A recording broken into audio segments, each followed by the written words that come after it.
मोदी नहीं तो कौन है विकल्प? मोदी नहीं तो कोई भी, हम गली के कुत्तों को वोट दे देंगे, लेकिन बीजेपी सरकार को नहीं। एक और बार वो जीत गए ना तो यकीन मानिए आगे से जाके ना लोकतंत्र खत्म हो जाएगी, राजतंत्र आ जाएगी और वोट देने का इंसान का अधिकार छीन जाएगा। आज पूरे देश का जुआ शान से कहता है मोदी मोदी।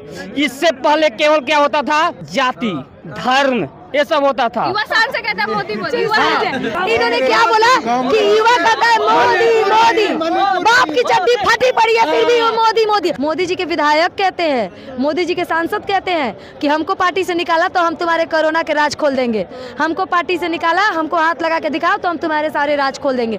आखिर मोदी जी के कितने राज उनके सांसद विधायकों के पास छुपा हुआ है कि मोदी जी प्रधानमंत्री होके अपने छोटे से सांसद और विधायकों से डरते हैं। और प्रधानमंत्री का सांसद विधायक होकर मोदी जी के प्रधानमंत्री के ऊपर इतना बड़ा लांछन लगा रहा है और प्रधानमंत्री चुप है, समझ नहीं आ रहा है। उनको तो लड़ जाना चाहिए था कि हम ऐसा कुछ नहीं किया, क्यों बोले हो। लोकसभा चुनाव की तारीखों का ऐलान हो गया और प्रधानमंत्री मोदी ने दावे के साथ बोला है कि अब की बार 400 पार होगा, क्योंकि जनता को मोदी जी में पूरा विश्वास है। तो जनता से ही जानेंगे कि उन्हें मोदी जी में कितना विश्वास है। लग रहा है कि 400 पार होगा। क्या बोला आपने कि जनता को मोदी जी पे विश्वास है? ऐसा मोदी जी कहते हैं। हे भगवान, मुझे मोदी जी पे नहीं, मोदी जी को चुनाव आयोग पे विश्वास है कि वो 400 ला देगा। अच्छा। तब तो मोदी जी इतना दावा कर रहे हैं, क्योंकि जनता हम है। आप हमसे पूछिए ना कि हम कितना देंगे। अब हमसे पूछा जाए ना, मोदी जी में विश्वास मोदी जी से हम क्यों पूछेंगे? कौन सा विश्वास, हम उन पे विश्वास क्यों करें? ऐसे ही बोल रहे कि 400 पार। मेरी मर्जी है ना कि हम किस पे विश्वास करेंगे नहीं करेंगे। उनके बोलने पे उन पे हम विश्वास थोड़ी ना करेंगे। बोल तो काम भी तो बोलने पे क्या, सबका साथ सबका विकास हुआ है ना। अडानी अंबानी का विकास हुआ है, जितने भी मतलब क्रिमिनल होते हैं उनका विकास हुआ है। और कोई पार्टी में क्रिमिनल नहीं है आपको? भाजपा पार्टियों में है, मुझे भाजपा में दिखता है, क्योंकि भाजपा में जब क्राइम होती है तो भाजपा का छोटा से विधायक भी कहता है कि हमको हाथ लगा दिखाओ मोदी जी, हम आपका राज खोल देंगे। हम नहीं कहते हैं, मोदी जी के विधायक कहते हैं, मोदी जी के सांसद कहते हैं कि हमको पार्टी से निकाला तो हम तुम्हारे कोरोना के राज खोल देंगे, हमको पार्टी से निकाला, हमको हाथ लगा के दिखाओ तो हम तुम्हारे सारे राज खोल देंगे। आखिर मोदी जी के कितने राज उनके सांसद विधायकों के पास छुपा हुआ है कि मोदी जी प्रधानमंत्री होके अपने छोटे से सांसद और विधायकों से डरते हैं। ऐसा कोई राज नहीं है, राज रहता तो अब तक बाहर आ जाता। तो हमें बताने की जरूरत नहीं है मैम, हमें बताने की जरूरत नहीं है। बृजभूषण शरण सिंह ने क्या बोला था अपने बयान में? दबदबा है, दबदबा रहेगा, हाथ लगा सको तो लगा लो, सारे राज खोल दूंगा। ये हमने बोला था, हमने बोला था कि उन्होंने बोला था? तो उनके सांसद ने ये क्यों बोला था, ये हमारी पूछने का काम नहीं है, ये मोदी जी को पूछना चाहिए था कि तुमने मेरे बारे में ये बात क्यों बोली थी। कानून है, उसके लिए कानून है। कानून तो मोदी जी का ही तो कानून है सबको ही, तो अभी तक मोदी जी ने क्यों नहीं पूछा? कलेक्ट्रेट में। अच्छा, तो मोदी जी कहाँ बैठते हैं? तो मोदी जी कहाँ बैठते हैं? मोदी जी देश के प्रधानमंत्री है और प्रधानमंत्री का सांसद विधायक होकर मोदी जी के प्रधानमंत्री के ऊपर इतना बड़ा लांछन लगा रहा है और प्रधानमंत्री चुप है, समझ नहीं आ रहा है। उनको तो लड़ जाना चाहिए था कि हम ऐसा कुछ नहीं किया, क्यों बोले हो, लेकिन नहीं बोलते हैं वो। कानून होता है हर व्यक्ति के लिए। अच्छा, अभी भी तो वो बीजेपी में है, क्यों है? भाजपा से क्यों नहीं निकाला गया?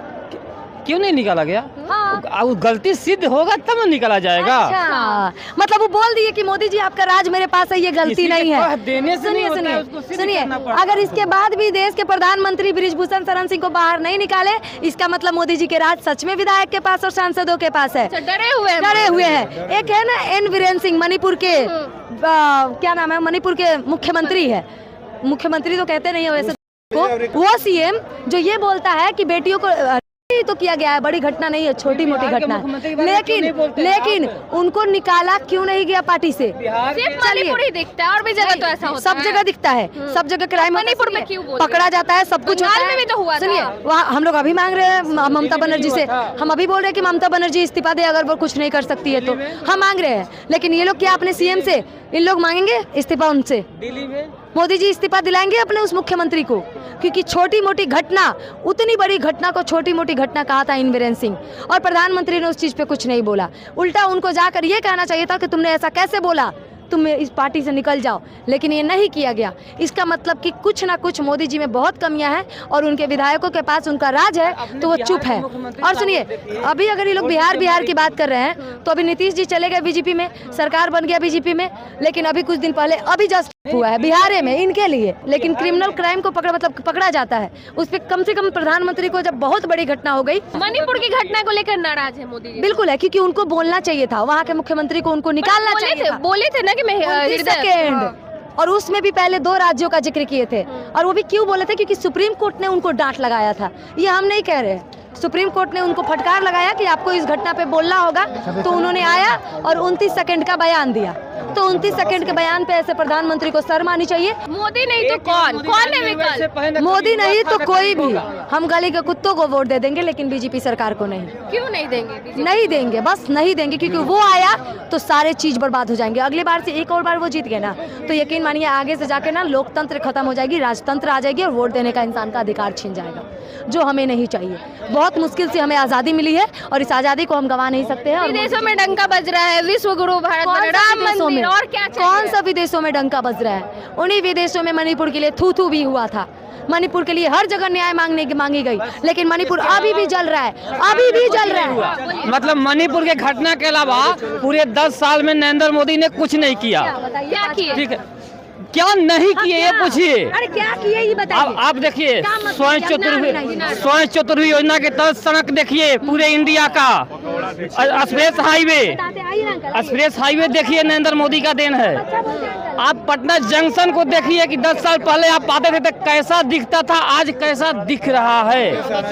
आप नाक नहीं देखते थे, नाक नहीं देख पाते थे स्टेशन पे, आज जाइए, अंतर है। और सुनिए, इनका सुन लिए हैं, अंतर है।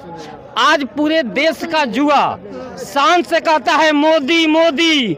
इससे पहले केवल क्या होता था कि जाति, धर्म, ये सब होता था। युवा शान से कहता है मोदी मोदी।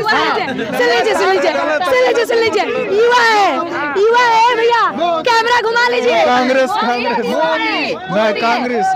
युवा है।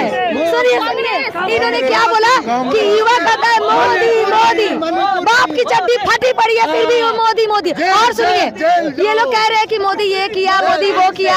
सुनिए, मोदी नहीं थी तो जाति धर्म होता था। अरे भाई सुन लीजिए, वंदे मातरम चलता। जब से मोदी आए हैं, हिंदू मुसलमान, सुनिए, मोदी आए हैं, हिंदू मुसलमान, इंडिया पाकिस्तान, मंदिर मस्जिद, आज तक कोई चुनावी मुद्दा नहीं रहा है। सिर्फ हिंदू मुसलमान,